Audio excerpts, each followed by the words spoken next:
आपल्या परिसरातील ताज्या घडामोडी व अपडेट पाहण्यासाठी बोला धरणेश्वर लाईव्ह न्यूज चॅनलला सबस्क्राईब करा। बाजूला असलेल्या बेल आयकॉनला प्रेस करा व सदैव ताज्या बातम्या पाहण्यासाठी जुळून रहा बोला धरणेश्वर लाईव्ह न्यूज सोबत। मी बीएम गुरु आपल्याकरता घेऊन आलेलो आहे आजच्या ठळक घडामोडी। जय हिंद, ओम नमः शिवाय, जय संविधान। खान्देश येथील दिंडी 25 वर्षापासून जात आहे गजानन महाराज जन्मस्थान प्रतिष्ठान थळ येथे। तर त्या दिंडीला देऊळगाव येथे डॉक्टर रमेश राजपूत या दिंडीला 25 वर्षापासून दिंडीतील भाविक भक्तांना चहा नाश्ता पाणी देत असून करीत आहेत सेवा।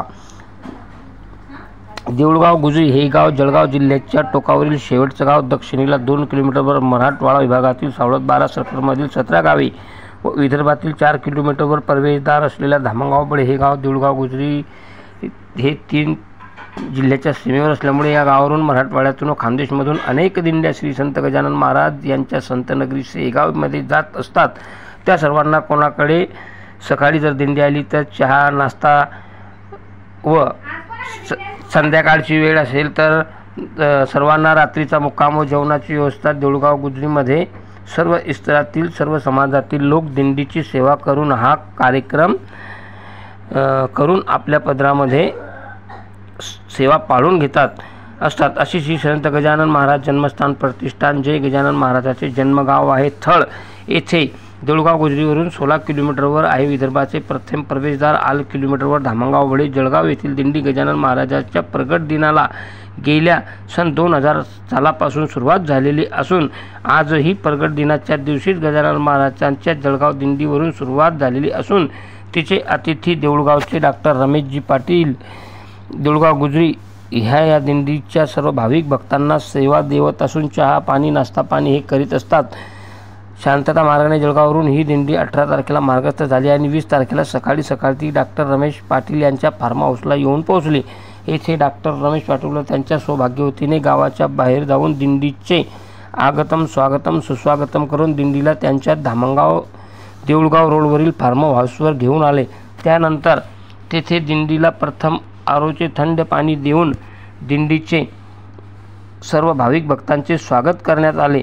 त्यामुळे आरती झाल्यानंतर दिंडीमध्ये आलेल्या सर्व महिला पुरुषांना 20 फेब्रुवारीला योगायोगाने श्री संत गजानन महाराजांचा गुरुवारच असल्यामुळे बऱ्याच अशा महिला वर्गांचे पुरुषांचे उपवास होते, त्यांच्याकरिता उपवासाचा चिवडा आणि पेढ्याचे वाटप करण्यात आले। त्यानंतर राहिलेल्या भाविक भक्तांना पोहे आणि शिरा यांचे वाटप करण्यात आले।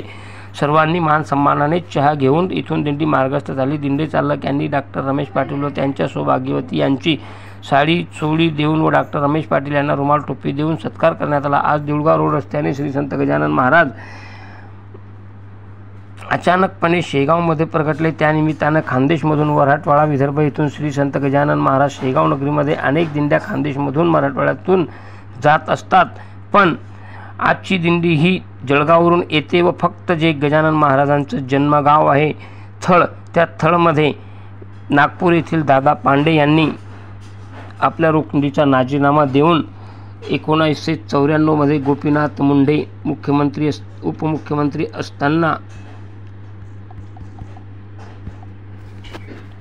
उपमुख्यमंत्री असताना त्यांच्या हस्ते या मंदिराचा अनावरण कोनशिला समारंभ करण्यात आला होता व दादा पांडे यांनी हे मंदिर या परिसरामध्ये उदयास आणले असे या मंदिराची व्याख्यायिका आहे।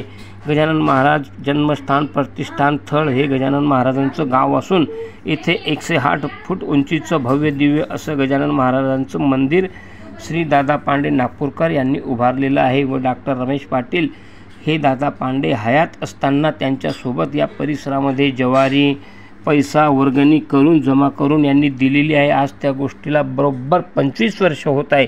अशी ही जळगावची दिंडी